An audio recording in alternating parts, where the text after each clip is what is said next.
son, where did you find this?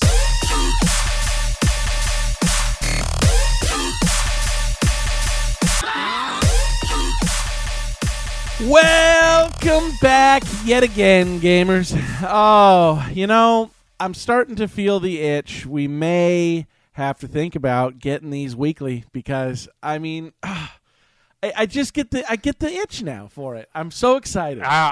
I'm with you, man. I'm sitting here typing up my notes and just thinking like, oh boy, wouldn't it be fun if we were able to record today? So hey, who knows what could happen, right? Crazier things, Yep, I feel like promises have been broken before, so let's temper expectations just a little bit. But we are happy that you are listening in again for us. We're happy to be recording again. Some unfortunate news has hit over the last couple of weeks. We're going to dive right in here. Marvel Rivals, what the hell? Laying man. A massively successful game. And six U.S.-based developers were let go. Two of them were reportedly, main-level designers. It seems like the whole team, that's kind of what they were doing. What the hell is this move? I don't know. Part of it, it's like you hear, it's like, oh, that's just what NetEase does. They kind of get something going. They strip it down to basically what needs to get it running at, like, the basic level.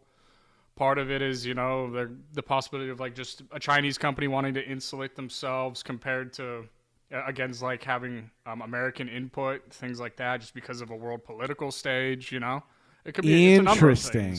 I did see the geopolitical thing. I didn't put much stock in it initially because it was kind of like I don't know. It just seems out of the blue enough to be to have maybe there are some other answers besides monetary, because that's what usually it is. When you see layoffs like this, you're looking at a team was canceled because they did something wrong. We had to shut that team down, or oh man, we haven't made the money back on the game that we thought. But this is a successful game, truly successful. They were hitting what 40 million players. I think it was that was like the celebration. They were like, hey, we just hit like 30 or 40 million, and they were like, all right, you guys in Seattle, pack your fucking bags, go find a new job. So certainly ridiculous. If it is geopolitical, that's it's just fucking stupid. But welcome to geopolitics. I don't think there is any other version other than fucking stupid. But again, just unfortunate news. We don't like to see developers get especially successful game developers. I hope it doesn't hurt the game. But it seems like that's a risk they're willing to take because damn man, this game is just cooking. Yeah, it is incredible. I've been playing it a ton. I've been having fun. It's interesting to finally kind of have a superhero titled game that's like especially live service, battle arena type game, and it's actually fun. Like it's great. Comparing it to what like people were hoping from Overwatch a while ago, and now it's filling that like kind of itch. So. Yeah. Look, these games, there's no shortage of them, and I say that with love. Honestly, the competitive gaming landscape is thriving.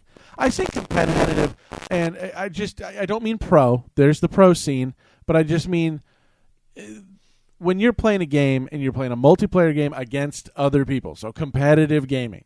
And honestly, there's no other. There's like a group of games.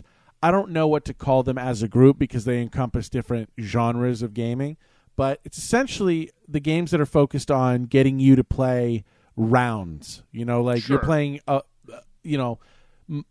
on replay value above all else. Mm-hmm. And, so that's battle royales, that's MOBAs, arenas, and, many, many more.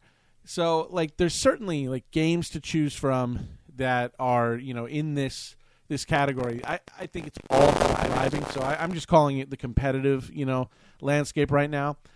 And honestly, that's what we want to dive in on today is, we want to key on a select few, take a look at some enduring popularity or not over the years, and see what's changed, what's faded away, and why the hell are all these games so popular in the first place? Because we're going to get into some numbers, folks, and damn, I color me surprised a little. So first let's key in on battle royales for a second. Sure. I say that because they blew up over COVID. Yeah, definitely. They were already approaching that level before that, but obviously when you've got a pandemic that keeps people inside and that drives people into the gaming universe, those games are going to get put up first, and I don't think anyone benefited more than Fortnite. Oh my God! From. I mean, it was. Dude. I mean, the superstar tandem of when Ninja and Drake teamed up, and I think got Travis Scott in there. That was true. I don't think we've ever seen kind of like a multi media crossover to that extent with those kinds of stars. I mean, not in gaming. No, I think that Twitch certainly became another benefactor in general, and that's what caused a lot of these games to and streamers to get just way more popular than they already were. But if you look at Fortnite alone was pulling in tens of millions of players a day. Yeah. And the crazy part is they kind of still are. I just clocked it. I'm pulling data from all over. So it's not just one source. We've got the stream charts, or I'm sorry, Steam charts. All the Steam gaming. They have the analysis for live player counts. But I'm also pulling from Player Counter. I'm pulling from Privio. There's multiple that I'm going through. But based on a few averages, 2.1 million average daily players for the last 4 months straight for Good Fortnite. For them.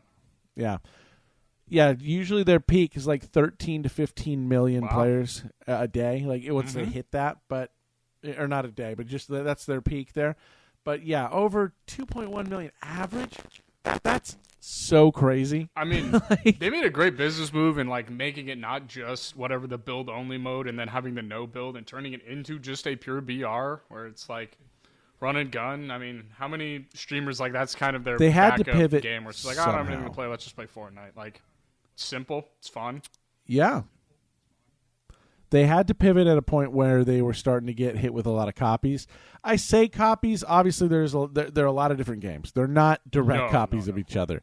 I'm just saying that when you have, it's every company's their Me Too game, right? I've got one. EA's got one. Apex. Everyone saw Epic Games went crazy with Fortnite, so they're look, we got to come out with our own, and or beef up the one we already have, to compete. So Fortnite really drove the I don't know, we've always had the competitive landscape in gaming, even back before we could all just easily play online. You get together on a good old fashioned console or a LAN party or something like that back in the Quake. day. Lots of competitive gaming going on, and internet cafes were thriving because Quake of that. and Unreal Tournament, those games I know were super popular. My dad, I had him as I was writing these notes. My dad used to play Quake. My dad doesn't really play video games, but he loved Quake, which was crazy. Damn. Ed's rolling out crazy. with Quake. Holy shit. Fantastic. See, it just, there's something about gaming. You get the right one and you're off to the races. And with these games, I think there's a certain level of addiction simply because you've got, every single one of them has got some kind of ranked system. If you go in, and I'm not just talking about Fortnite and stuff like that. I'm talking, like I mentioned, MOBAs. So we're talking League of Legends, Dota. We've got the standard arenas. I feel if you take Apex Legends, they've got their standard battle royale, but they've got their arenas mode, and I feel more game modes are being rolled out. So there's just new ways to compete with each other all the time, and I feel there's an addictive element to it where it's hey man, we're rolling on. You're in with the squad. I've never played more Apex Legends in my life than with you guys. That's practically the only time I'll play now. Where it's I'm not just rolling on as a there's going to be the few that can just jump into any game, but I feel the reason at least part of the reason why there's that addictive element is because it's just classic friendship. That's man. what I had. Kind of one of my big ones was just that's the fun part is just hit up the boys or whomever you call your boys, and you just go and you just run games and it's quick and it's back and forth. There's easy banter. You can kind of shoot the shit. You can be super competitive. You can just kind of shitlord meme if you want. Like, there's all kinds of ways you can play the game and just have fun. Absolutely. And just it's something magical. You get that magical Friday night, everyone's off, and it's like, oh, hey, you know what? Let's fuck around. Let's play some Helldivers. Let's play some fucking Marvel Rivals. Let's do something. Yeah. And it just hits, man. So I think they've obviously given us what we've wanted in that regard. There are some problems. I mean, there's problems with everything, right? But if you look at, for example, like, I feel like every single one of them's got some kind of battle pass or skins. Whoever invented the goddamn skin sale, like, holy shit. I know it wasn't any single one of these games. Like, they all do it. But damn, man. Like, the one that sticks out in my head, I'm going to be honest with you, is Valorant. Only because of the price of the skins. I remember seeing some of those gun skins. I'm like, that's $20. Before we get too much farther, though, I do want to circle back. These games, most of them are free to play, though. I think that's another huge draw, is that realistically, they are free to play.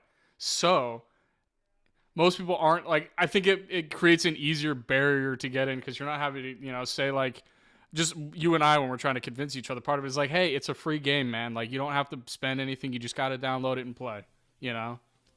Works on me. So yeah, I get it. It is free, and they've got to make their money somehow. I'm not judging them for wanting to make money. That's fine. But there's a certain element that you have to realize when you've got 900,000 average daily players, according for Valorant. That was across like 3 different sources. So they've got roughly 900,000 every single day. And you've got a certain percentage. Let's say I don't know what the marketing is going to tell you or what the sales numbers are going to tell you, but let's say 10% of that number takes a dip and buys something. That's a significant value. I mean, if their skin, in that game in particular, like we said, some of these skins are like $20, but on the average one, if you just take that 90,000 and you times it by $10 average, they've made their money back. They made $1 per player at that point, because they've made nearly $1 million in just skins, and we know how many players you roll up against, and they've got every single thing they just dropped. They've got all the skins, everything. The character skins, the weapon, the gun skins. And if you don't know what the fuck we're talking about right now, because you're sitting there going, but I only play Animal Crossing, and I'm far away from the competitive landscape, and I have a much better mental health because of it. We hear you. We understand that you live a better life than all of us. But there is a concept in these games that has made a lot of money for all of these companies. You can take a gun and slap a whole new look onto it. So it's just cosmetics, as with anything. Selling cosmetics in games is nothing new. But when you're dropping these at a rate that these companies do, you're getting brand new stuff almost weekly, especially in battle passes and things like that. And then, someone went out and invented chromas. God, fuck that one guy. Was crazy. Goddamn chromas. You used to, might be saying my age here, but do you remember, like, I remember in the early days of League of Legends, if you bought a skin, you got it in every color. Yeah. Like, it was like, there was a select few when it can't be, chromas weren't a thing yet. And then all of a sudden it was, do you want to buy the individual blue one? Do you want to buy the individual green one? Do you want to buy, it's like, holy shit. They really rolled out the red carpet. So it's just, when you've got that kind of money running through, I don't know that at what point is it become like just insanely fucking ridiculous is what I'm saying, because they've already got you. Now the world says, hey, well, they can, hey, as much money's that's coming in, fuck it, who cares? let it all rush in. If they'll pay it, fucking little pigs, suckle up, but I do think that you're getting a lot of children that are playing. And when I say children, I mean legal children. Anyone under the age of 18 in the United States, at least. So you're getting a lot of people, a lot of these kids that are spending money, legitimate amounts of money. And I don't know. I just feel like there's some level of, predatory nature to it. just based on but it is it's free will. Hey, you can buy whatever the fuck you want. We're certainly not judging anyone. If you got the disposable income and you want to buy that, and you do want to set yourself apart. Hey, some of those are sick. Hey, both Tyler and I have both gotten suckered in, so we're not any better than what we are preaching. I'll tell you that much. But I don't know what you're talking about. I'm perfect. No, I've spent so much fucking money. When we looked it up, there was at one point a site I remember you could type in your username, and based on how many skins and chromas you had, it would tally up the account, money. Yeah. And I knew I spent $1,000 with Riot alone. And you just sit there and you're like, damn, man. And these are $5 fucking skins at a time or whatever. Nature of the beast. So it adds up, and I do appreciate them. I do want to say that this is not just a hit fest on, hey, you shouldn't be selling shit. You can sell whatever the fuck you want in the game. People buy it. That's fine. It's when the prices start to change for the same exact, product. Yeah. That's where things if you look at a Lux skin, right? You can pay $5 for a skin. You can pay $25. I mean, if you want to get crazy, there are apparently some skins that are upwards of $250. I think the Ari skin that was $500. Yeah, what? We'll do another episode on that later on. We need to do more research, but there are some crazy values to these skins in this game in League now. Yes. Holy shit, man! But then but that's the thing is Riot will change the rules, right? They went crazy with all their changes. Everyone blew up over it, and then with the blue essence and the Hextech chests were going away, and suddenly they're walking things back because of course they are. Their customer base is us still, so they've got to they can't go too full bore. But I don't know that these games are really fixing the issue on that. I think they're leaning more and more in, which I don't know. I'm not saying there is a solution for this. I'm just saying that you're making a fuck ton of money. So there needs to be an analysis. And I know what is done internally, but I don't need to see the shareholder analysis. I just need to know that the game is making fucking profit. And you're not laying people off for no goddamned reason. But most of these companies do that. So whatever. You get me anytime. I feel like every time we start talking about a game company, I immediately want to start. No, I mean, I agree though. I think the majority of consumers, we kind of take it on the chin. It's look at Monster Hunter Wilds right now. It's for all intents and purposes an extremely fun game to play, but it has come out extremely unoptimized on PC. And that is semi-problematic, right? This is a humongous game. It has a $70 price tag. There's a humongous player base for it. People are extremely excited. It's running Twitch currently, and it has come out unoptimized for basically someone who doesn't have an upper end PC. That is problematic. So I think it is fair, and I think that is something that I do want to at least bring to our listeners, and they can do what they want. They can say, "Oh, here these guys go fucking yapping again about capitalism and fucking companies gouging us. Let's just talk about video games." But part of that is what we wanted to do was inform you guys of kind of what is going behind the scenes that we've at least able to see. So. And honestly, that's all it is. We're players and we get hit with the same shit that you guys do. So we're just trying to I don't think it's right when, if you're going to charge me money, charge me money. And say here's the gate, the price of the gate is this much for the game. That's fine. But if you're going to try and sneak in a bunch of shit later, or raise your price increases are a natural thing for a lot of companies out there, and that's usually because production prices increase, labor prices increase. There's a lot of reasons why you should increase the price of a product.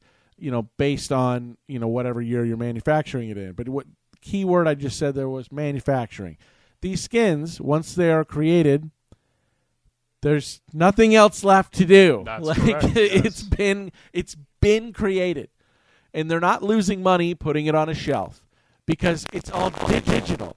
So you can't look at the sales of a skin, for example, and say, well, no one's really buying the Blitzcrank, season 2 skin anymore.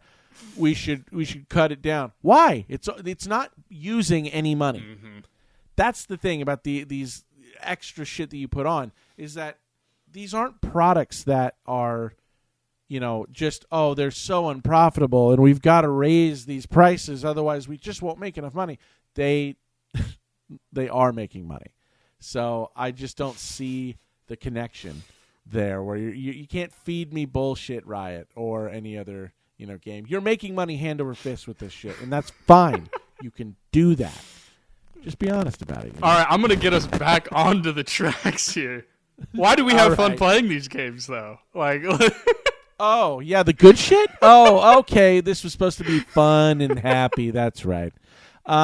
Well, they're fucking addicting because they're goddamn fun. I've played so many goddamn hours of League of Legends, of Apex, of every game that we dove into with the Killer Whales. Man, they're so fun. They really are. And I don't want to downplay everything I just said. Yeah, fucking negative. These games are fun, and that's why we keep coming back. At the very fucking least. Look, I'm a support main, so I'm in League, which means I am used to punishment. Yeah. So maybe I'm a little more jaded than the average League player. But, it just... I can't...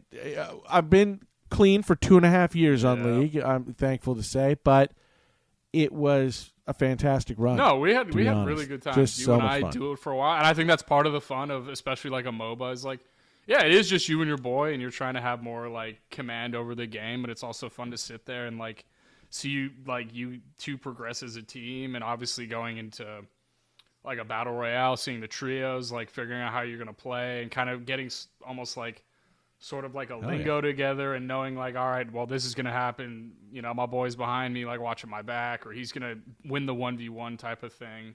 Like it's cool to see kind of just like the personal growth and like just kind of team building, and that's fun. I mean, it is. It's not quite the mindless fun sometimes, although there is an element of that with like say Helldivers, right?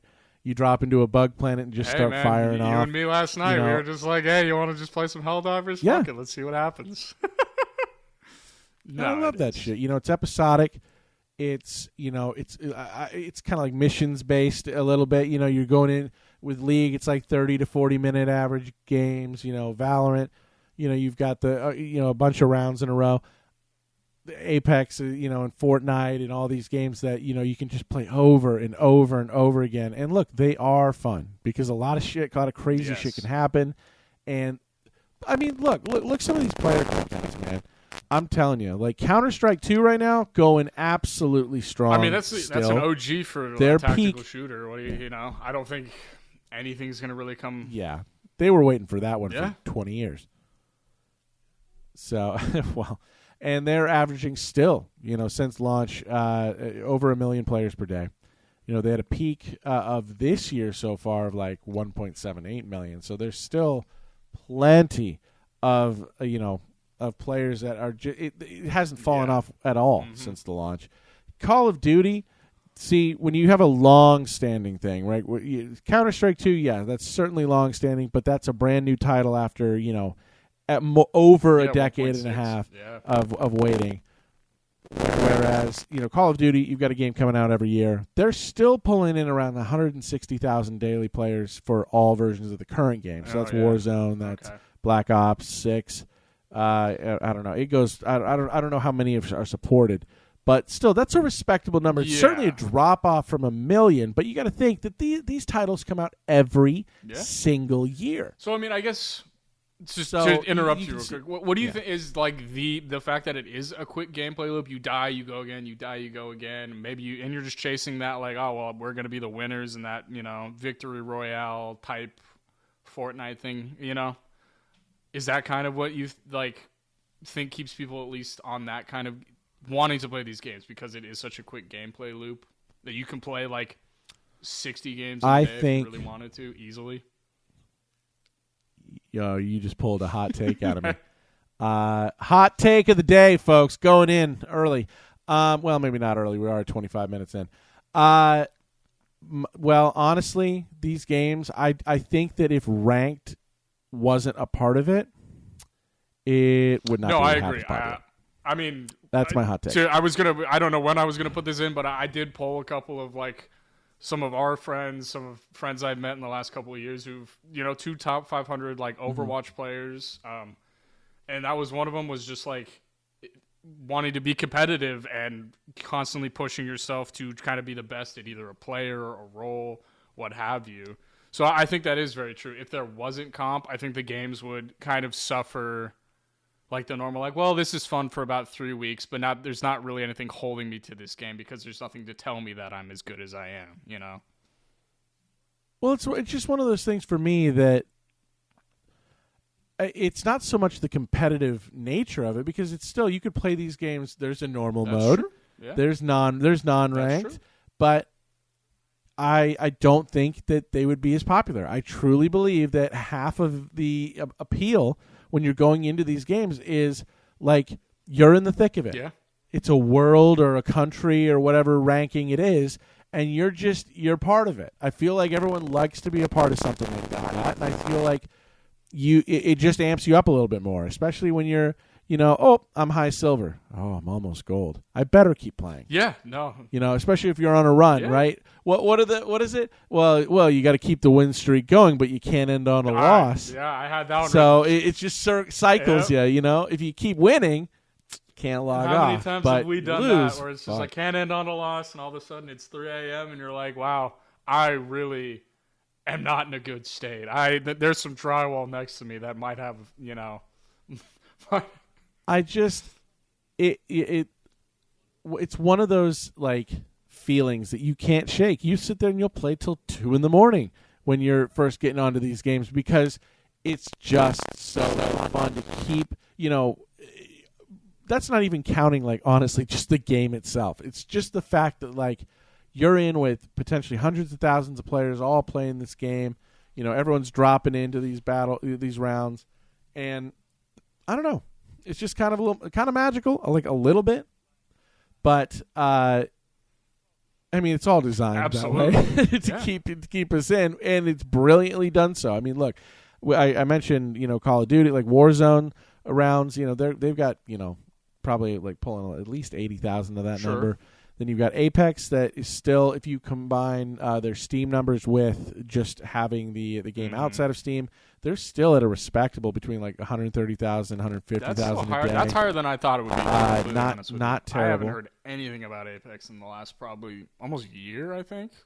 Haven't played, haven't touched it, haven't been interested. They've been relatively, I don't want to say quiet, because they've always come out with stuff, but it's like, I don't know, just the fanfare dropped off a bit, but they're still pulling in these numbers. The game is still fun, and fuck, I'd drop in right now. I love playing that game. I'm not going to lie to you. I'm terrible. I know I'm going to get absolutely, pissed off the second that we get third-partied after our own third party. Oh my god, yeah. Of our own. Don't it's even just bring me ridiculous. Back to that happens so many times. Be a part of that again. But so yeah, that's respectable. Obviously, not pulling in the 2 million. Sure. Fortnite is, but Fortnite's got a hold on. I feel like their game was a lot better optimized for platforms like the Switch. And I think they just, as compared to Apex, a way, you can't. I don't even know if Apex is playable on the Switch, but I know Fortnite is. But yeah, and then Fortnite found its way into the zeitgeist, right? I mean, they were having Ariana Grande did like a concert in, Travis Scott did a concert, Marshmello, at whatever, I don't want to get, did his thing. It became a big, like, so, I mean, they are in, like, pop culture, and they managed to find their way into that. And on top of, again, being free, easily accessible, I don't think that they're drastically impactful on, like, a lower-end budget PC system. So, and then on top of being able to play it on console, that they did a great job of making themselves available to as many people as possible. Which, good on them. Absolutely.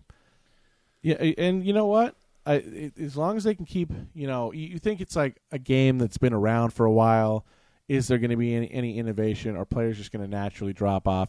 But I feel like there's an element that can't be understated, which is like, hey, if it ain't broke, fucking just let shit go, man. Because, like, they kept most of the game intact. They just got rid of, like you said, they sectioned it out. So it wasn't building, all the time. And, that really boosted their numbers back to where they were comfortable, just with one simple change and listening to the players who actually play your game. Yeah. Which again is kind of a theme with them, with all these companies. But then you've got.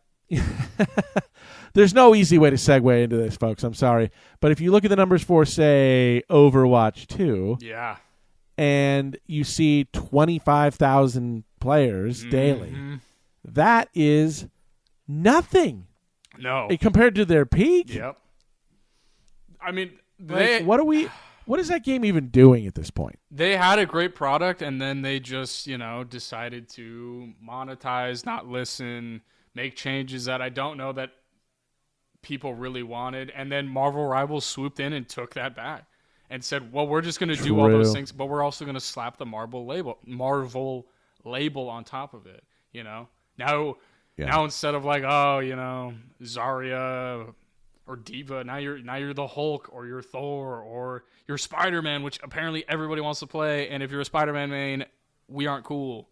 Okay? I'm just going to throw that out. I don't like Spider-Man players. You guys all piss me off. So, God damn. But look, what's their player count right now? Like for Marvel Rivals, it's like nearly just shy of 500,000 players on average every single day. It's a fun game. It's nice to have queues that pop in less than a second. So it does. You constantly are getting that hit of like serotonin or dopamine. We're like, all right, just keep going. It's you don't have to wait and you don't have to think about it. So I also feel like this plays into look, human beings and gambling, it's been around forever. Sure. So there's a certain element where you feel like, hey, look, I may be able to get something in my favor. All I need to do is just do this again. I just need to hit the slot machine one more time. 90% of gamblers fail before they win big, right? And that's a meme on Instagram I always see. God damn. Well, that's the thing, right? In gaming, what that manifests itself, at least in the competitive space, as, you know what? Yeah, I rolled a bad fucking team or a bad round, whatever. This next one, this matchup's going to be golden, and we're going to run away with it. I definitely feel like the matchup, factor where you're like, that was. I was never going to win that one because there's fucking pros, whatever excuse you want to, we want to make for ourselves. And it just feeds into, like, the game is already fun. It's already, like, incredibly, replayable. But there's also that because there's a ranked, section of it, I feel like that's such a great idea to have, a ranked, you're literally playing ourselves against ourselves. It's fantastic. It's a beautiful model, and I love it. I'm not here to shit on ranked. I'm just saying that, like, I do believe that's most, like, at least half of it. Sure, is where you get these games. Why they're so damn fun is, like, we're sitting there. It's just the competitive element. I mean, I'm guilty of it. I love to look at ladders in whatever game I'm playing and going, wow, I was here last week. Now I'm here this week. How much higher can I go? How much better am I than X amount of players? What's the percentage kind of thing? Sure. It's just human nature, We all are, and to some extent, instinctually competitive and want to be, acknowledged for that. So let me ask you this, Connor. Sure. From a game, from all of these games, what, because we've played, Apex, we've played Warzone, we've played Fortnite, we've played, just about everything, all these games at least once. Sure. And some for just hundreds of hours, possibly thousands in the case of Apex. Yep. What does, because now here's the thing. I, to my great shame, have still not played Marvel Rivals. Hey, man. Although I do want to. So tell me, as someone who hasn't played it yet, what is this game doing right? What are they doing so right that is just, I don't know. It's not so much that they're beating other games. It's just, is it really just the Marvel, the fact that it's Marvel characters? Like, people are just so hyped about that? Or is there something about the gameplay that makes this different? That is a good question. So, yeah, obviously being able to play as your favorite Marvel character, again, they've been insanely pushed in our faces, in my opinion, too much. I mean, I think we're all Yeah. we're all getting superhero blindness. Just say like, I'm tired of these movies. But the fact you get to play as them, there are some unique ones. Some just blatantly feel like Overwatch ripoffs, which I think helped grab a lot of Overwatch players to go, well, that game sucks, but this game's fun, and I can play a character similar to what I was playing. And then I think the pace of the game is a little better. I think there's more, there are more impactful moments. I think where it's like, yeah, you still are now like late into the game running to either we can get stomped or we stomp. But those moments where it's like, okay, like this is super competitive. It does come down to like split-second decisions, and maybe you have to switch out a hero, which I think is probably the best concept of an arena shooter. Is that like, oh, you can make these like split-second decisions and go, well, they have X, we need to go Y. So I think those games are a little more tactical, and I think that it's not just like you're locked in and you're stuck and you can't win kind of thing. So.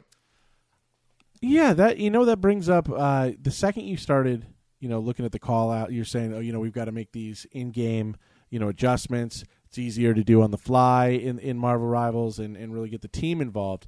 That instantly brought me back to capture the flag in with Star Wars Battlefront 2. Oh, yeah. Okay. Yeah, that generation.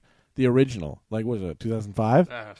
So that I remember playing that game, and that I think honestly that might be what truly, grew my love for these games, is just being on a team, and it's like, damn, that game was so much fun that it just feeds right into, just having, hey, we need someone to cover C, we need someone to cover A, who's got B, like all these different, you can lay things out so easily, and everyone just locks in. So I like seeing that, when Marvel Rivals all of a sudden exploded, I was like, this is awesome. Yeah. This is so cool to see. It sucks that it had to be at the expense of Overwatch, but Overwatch has had a longer leash than most. I think I got to be honest there.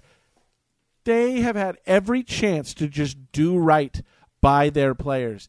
And wasn't it like, what was the deal originally? Because again, I wasn't a huge, I didn't spend a ton of time in Overwatch, but like Overwatch 2, wasn't there like a promise broken there? I mean, that was, again, that they were going to make a PvE mode. That was kind of their main thing. I think that's what it was. Which did obviously sour a ton of people, because that was supposed to be part of Blizzard's thing, is, to their credit, amidst a long line of bad decisions and, throwing shit back into the player's face, they are good at world building. They do have good stories. And so the fact that they lost that, and there's not any real connection to these characters that are in the game now. Well, I think you're looking at like Blizzard, like you said, they know their way around a story. Yeah. Everyone was really hyped for this. I remember it was just the fact that people were. This is around the time where like people were starting to want campaigns in games again, because I remember when like Battlefront 2, the one in the, what was it, 2020 or 2021 or something like that? Oh, God, yeah. Whatever, in the late 2010s, Battlefront got re-released, and that they were kind of the ground zero for loot box anger. When they did that, it was like they didn't have a campaign for that game. It was just online. And everyone was kind of confused, because they're like, we don't get to just play this game. We have to. The only functionality of it is play online, and people. It's not everyone is wanting to play these games at a competitive level and just get absolutely sack slapped every single time they step into a game. Right? Like, no, I don't know, man. That is something I will say. Sometimes you're sitting up at midnight or whatever, and you're like, well, I don't want to go to bed yet. What do I want to play? And you're like, do I really want to solo drop into Marvel Rivals and like have a bad time? No. But at the same time, like, what you want to play, but you don't want to go to bed angry? I get that. Yeah, if you don't want to go to bed angry, if you'd like to go to bed calm and really just well rested from the outset, do not play one of these games that we're talking about, because unless you're fucking incredible, then you know what? Fuck you, because you're killing all of us. Look, and I say that knowing full well we've got a couple of the killer whales that are top 500 or former top 500 in some of these games. particularly the Overwatch scene. Shout out to Augie. So these games are, look, it's a love-hate as with everything, but they still they do the numbers because they are, they bring out kind of the best and worst of us. Yeah, and that is something that, again, is a weird thing in gaming because it has created this like subsect of, kind of just human beings in general where it's like, yeah, you're never going to see this person in real life, so they can say the most heinous shit to you all over, a 20, 30-minute game because they didn't get what they wanted sometimes. I mean, as simple as that. Look, some people are looking for trouble. Sure. Some people are just looking to fight. It's just how it is. I'm one of those people that, like, for League of Legends specifically, I cannot play that game and have practically, if I could have everyone silenced and no one be able to type, that would be amazing. But you need to see some call outs from your team. So I usually just shut down. Like I don't even look. I turn off the chat for the opposing team because I'm just like, half of it's bait, half of it's just bullshit, and then I see my teammates start fly off, have to mute them. It's like, I know I'm just looking for some peace and fucking quiet, man. But it can't really be achieved in those kind of games. You have to know what you're getting into. But again, speaking of Overwatch, just diving back a little bit into them. So they have this long ass leash. Yes. They fuck around. They trip over their dick with the PvE shit. And then even bigger, they bring out Overwatch. Making the change, going from 6v6 to 5v5, which eliminated a tank spot, which, hearing from a couple of my friends, really impacted the way comp was played because it turned tanks into less of like a coordinated play into just like having this big front line that Blizzard themselves had to kind of make them sustainable because now they were the only one in front, which is important. If you don't know, tank is probably the most important role in terms of like creating space. That's how you move. That's how kind of you establish your DPS to make space and give them like the room to do their thing. So that was a major thing, and a major thing that I wanted to make sure was at least hammered upon because that was something that was told to me, and I've heard over the, Is it bad? They are planning to do 6v6 again, so that is, I think that is a knee-jerk to Marvel Rivals having the 6v6 model. It doesn't always mean it. There's not a role queue in Marvel Rivals, so that doesn't mean because you have 6v6 that you have two tanks. Sometimes it's one tank, three healers, 2 DPS. It's kind of that kind of shit. But I think that makes Rivals interesting too because it allows for, I guess, a free-flowing kind of comp and how people are gonna set the game up. Because there are different ways to win the game, which I think is cool. Oh yeah, I don't know why Overwatch would look at this or why Blizzard would. Like, you don't even have to look at Rivals to make that decision. Just look at your own players. Success, like correct. Yeah. Why would you not just go back? Why would you make that change in the first place? But now going back to 6v6 is like admitting, like, hey, guess what? Hey, we were wrong, but we didn't. Took competition, which I guess that's the glory of capitalism, right? In its purest form, is that competition will adjust the market and correct the market. And in this case, yeah, they're going back to something that they never should have left. Right. Like it should have been 6v6 from the outset. Right. And what else are they doing to get these players back? Because you can't look. The gap is huge. 25,000 daily players to Marvel Rivals 500,000. What else are they got here? I mean, now they're going hero perks. They're doing like they're ripping a lot of stuff from Rivals. There's apparently a stadium mode, which is going to be a third person kind of, basically the way Rivals is played, where instead of being like first person kind of shoot 'em up, now you're third person over the shoulder. So it is kind of just like, wow, they're no shame. No shame. But apparently, I've heard the hero perks have like greatly unbalanced some characters. It's allowed for some really ridiculous styles of play between heroes that you normally wouldn't be, or that are now shifting into a role that they kind of were never in. So, like, do you think that these perks were, because look, I imagine if you ask the Blizzard team and say, look, you guys are making all these changes, so guess you got, what's the deal? I imagine that they would say, "Oh, these were always planned. We've had these in the pipeline for a while. It has nothing to do with Marvel Rivals. It has everything to do with what we were already going to do for our players." And whether or not you believe that, the real problem is, let's say they're wrong, or let's say they're lying, and these are knee-jerk reactions to get players back because of mistakes they've made and things they've seen with their competitor who is kicking their ass. So if it is knee-jerk, and you throw in something like perks, which you just said create a whole host of balance problems that need to be corrected and need to be tested well before they're just dropped into a live game environment. If this is half-assed and they are making a knee-jerk reaction, this shit's going to blow up in a very negative way. Yeah. And then I guess, I don't really... Overwatch doesn't have a lot to work with at this point. It really is just kind of that simple. It's like you don't have control of, I guess, that space anymore. You don't have control of the arena shooter market. So now it is kind of like worth... And they've handed it They did kind of... I don't know that they ever truly had...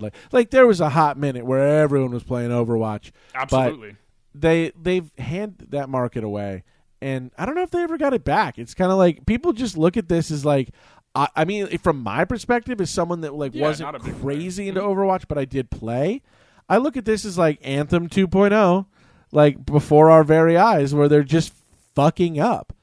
And what do? It's like you're watching these guys flail, and it's not. And of course, they're not just going to go away. It's Blizzard. They're insanely profitable, and their company is massive. So they have the bandwidth to at least take chances like this. So I get why they're making the changes. Obviously, you want to get players back, but is it enough? Is it too late?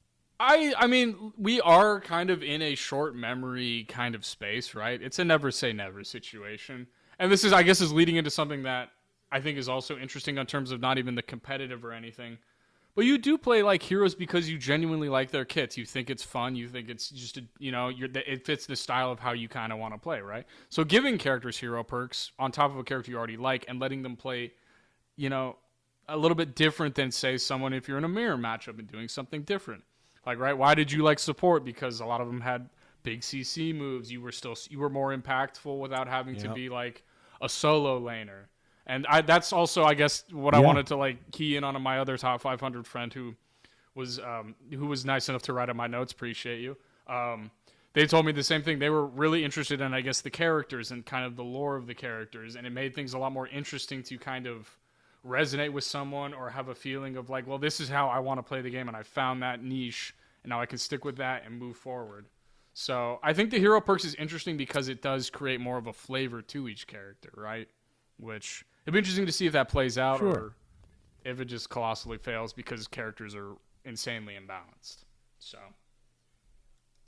yeah, I think that there's enough data around that shows that like character perks are awesome. Practically every game now, every popular game has them in some fashion, and you have to look at these trends. I worry for some of these games that I've honestly been surprised at a lot of the enduring popularity with some. Like players can be loyal in a lot of spots, even as they're raging at a game. I mean, I'm pretty sure that's all of League of Legends player count is like. Every single one of us was like, fuck you, log in. Oh, can't wait for this bullshit again. Can't wait to have a mental breakdown. Yep, like we're sitting there. I mean, they've got over 3 million average daily players. Like that, still, and that game's been out for, when that dropped, 2010? Like 15 years. I was going to hit 15. Is this year 15? My guess. Holy shit. So, but again, these games, I feel like this group of games, these competitive space games, that would be games in the competitive space, not competitive space games. Which that was good. Sorry, I know that's for the one person that would have keyed in on that. The competitive space game phrasing player. There. If you're out there, let us know. Yeah, competitive space game players sitting there like, I fucking rule. Like, I'm the goddamn champ. They should have me on. But no, in the games within the competitive space, they get like, I'm always afraid that they're just going to drop off completely when shit goes south, because like Apex hasn't always been perfect. EA's fucked up, predictably from time to time. Respawn has been put in a box in some ways, and they had to let go of other titles and things that we loved in order to keep the Apex wheel turning. So, but still, players, it's not so much that like they're leaving. They, we'll take a break, we'll come back. I feel like we've done that. Yeah. There's a certain amount of like, are we going to get what we want if we keep, playing these games? I mean, Ubisoft did take the fucking hammer on Concord. Concord was in such a small space in this, big timeline. A game lasted what, 2 weeks, 3 weeks? It was a competitive arena shooter. I don't know, never played, didn't have time to play it. It was in the same vein, I think, as more Marvel Rivals even than Overwatch. It was third person. Had whatever, their shooters. It lasted, I think, 3 weeks.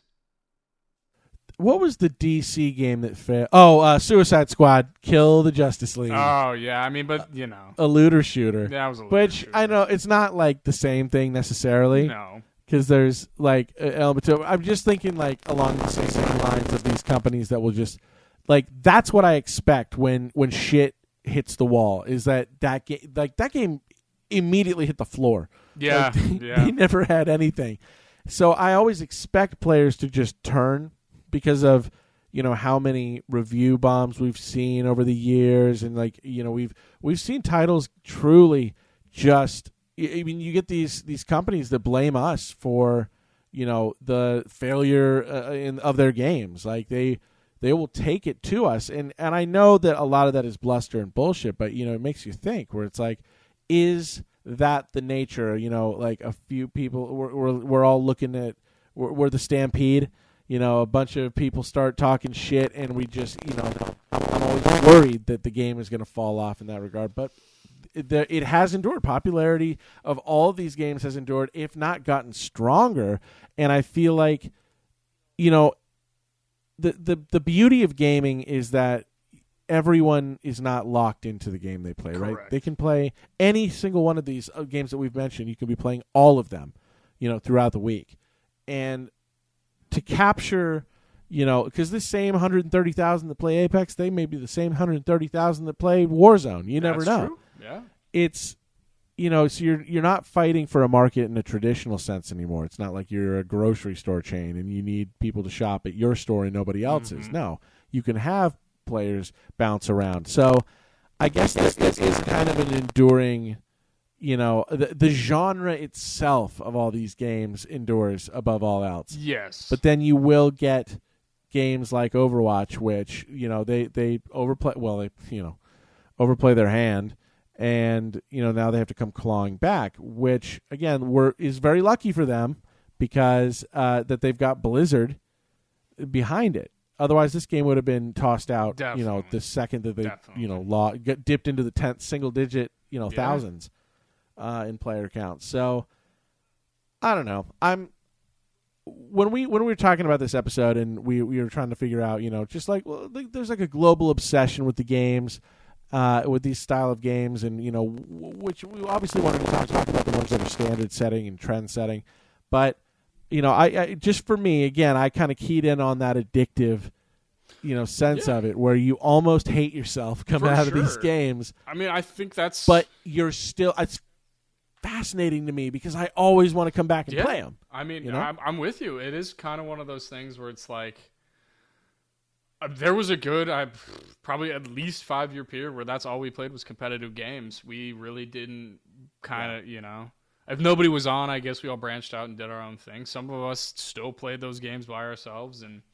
But yeah, it's a quick gameplay loop. I think that there are engaging champions, heroes, kits, abilities that can keep you in the games. And then again, just being on a global ladder and being able to say, oh, well, you're silver, I'm gold, so I'm inherently better at the game than you, or whatever. Or if you get to the top, grandmasters, masters, one above all, and Marvel Rivals.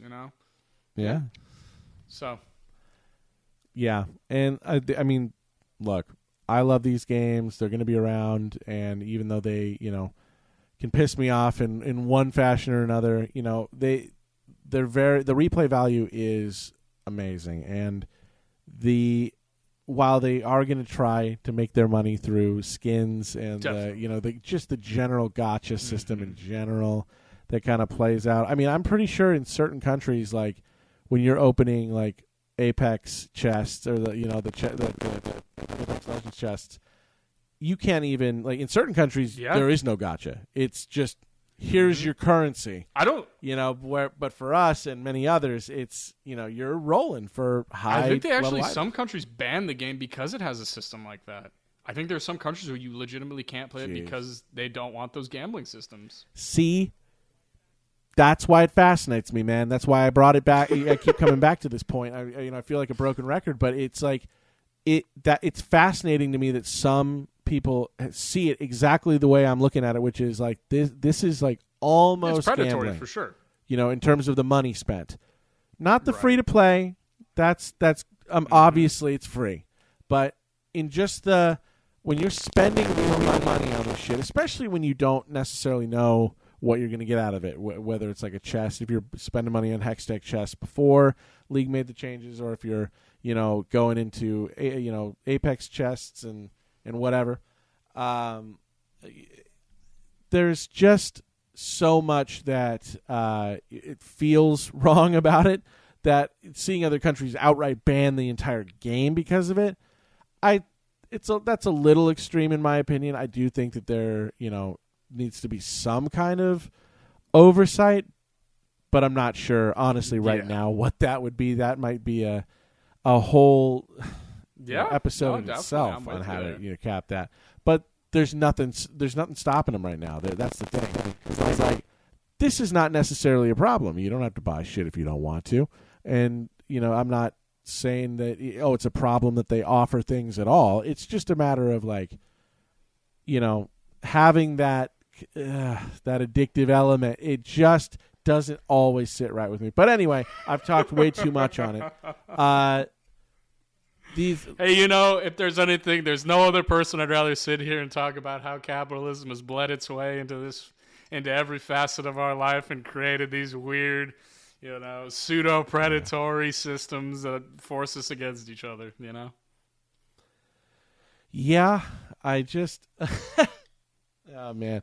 At this point in the show, it's usually where I've had, I've finished my glass of scotch, and it's a tall glass, 3 fingers, people, every time.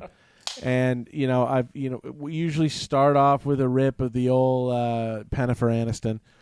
And, I'm feeling great. So I apologize for the rambling, but, that's what you get on the show. You've come to expect this. Don't look at me. You're the problem. Anyway.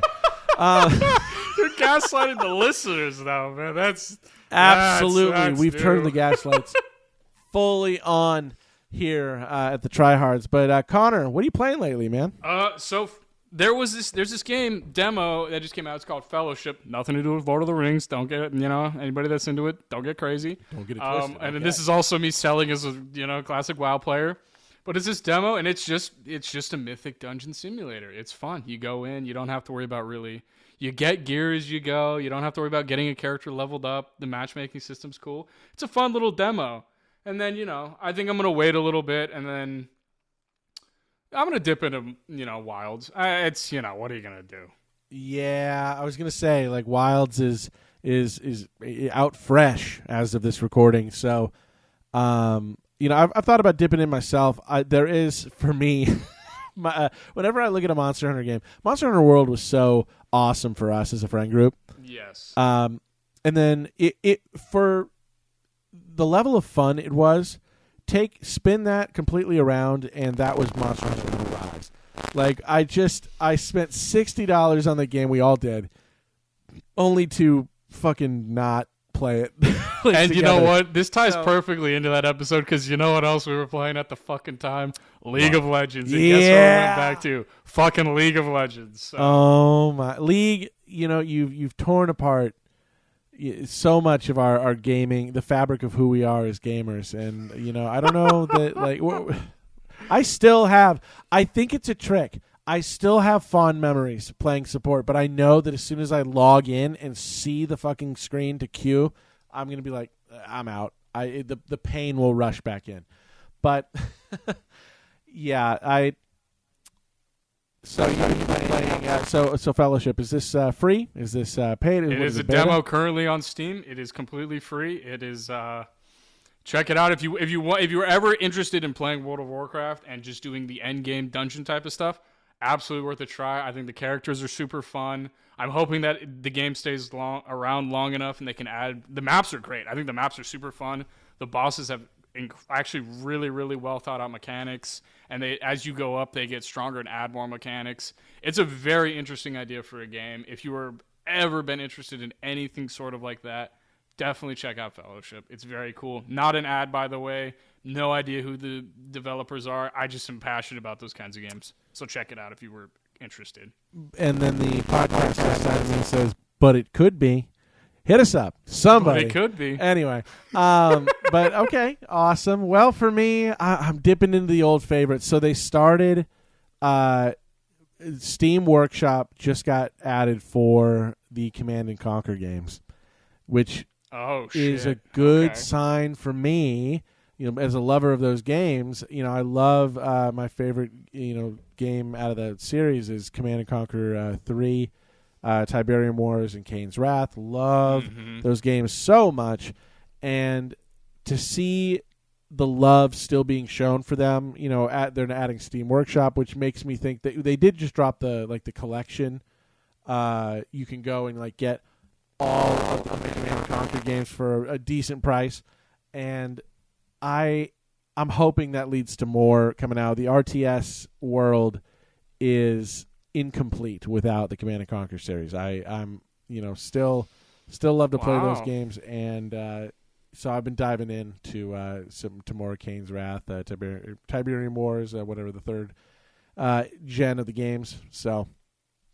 And I know you and I are both very much awaiting patch 8 for Baldur's Gate, adding all the subclasses. We were just talking about it last night. I'm definitely in between, I think, Blade Casting Wizard and Hexblade Warlock. Those are going to be definitely the two. I'm just waiting for that. We can get another campaign going. Yes. You know, have some fun with some new classes. Yeah, I'm definitely in for. I'm stoked to see the Path of Giants for Barbarian. Oh, Barbarian, yeah. And then Circle of the Stars Druid. That one, a lot of people were actually hoping that was going to be in the first iteration of the game. So I'm pretty pumped to check it out. Probably going to roll Druid. It's my favorite class in Baldur's Gate. I just love the versatility. I love being able to, you want to cast spells? Cast spells. You want to be a melee fighter and turn into a goddamn bear? Go ahead. Owlbear from the top rope? Absolutely. Owlbear from the top rope. So, like, there's just some versatility there. But yeah, so that when that patch drops, we've got, I mean, people on consoles, we've been waiting to play this game together. Oh, my God. I know. That's going to be great. Yeah. Almost, like a year and a half to almost 2 years now. So yeah. Very fun. Also, that game, by the way, still rolling strong at just around 50. It's like 63,000 players daily. That's incredible for a single, like a quote unquote, like not single player, story driven RPG. No sort of competitiveness. That's incredible to be at that point and have that many people playing. I mean, just the game. Talk about a game that's been enduring. I mean, they've won every award correctly, and look, everyone talks about them, so I feel like there's a certain amount of people that are like, I've heard enough about this fucking game. But it's not so much about the game itself and just the love that was put into it. Like, clearly, the developers thought of everything. They truly thought of everything in this game, and now that they've already won all the awards, they've made all the money, and they're still putting out value to us as players. That needs to be it's a absolutely just shouted from the heavens, because we need all developers to think like that, because that's how you get player loyalty. That's how you get people to spend money. You know, I know that when they offered the deluxe edition, they were kind of thinking, oh, you know, no one's really going to buy this, and they were, you know, really surprised how many people were buying $80 editions of the game simply to reward Larian for making such an awesome game. So again, hoping that that patch comes out soon and we can all dive back in. But yeah, we thank you for rolling with us on this one again. Just shooting the shit as always. Hey, this is what I look forward to, and I hope you guys do too. We want to just, you know, just two guys bullshitting, talking about things we love. So hopefully you love it. If not, tell us why you don't, I guess. Fuck it. Yeah, somewhere. You know, leave a review. We'll read it. Maybe. I'm going to pour myself another drink, and you fuckers have yourselves a wonderful week.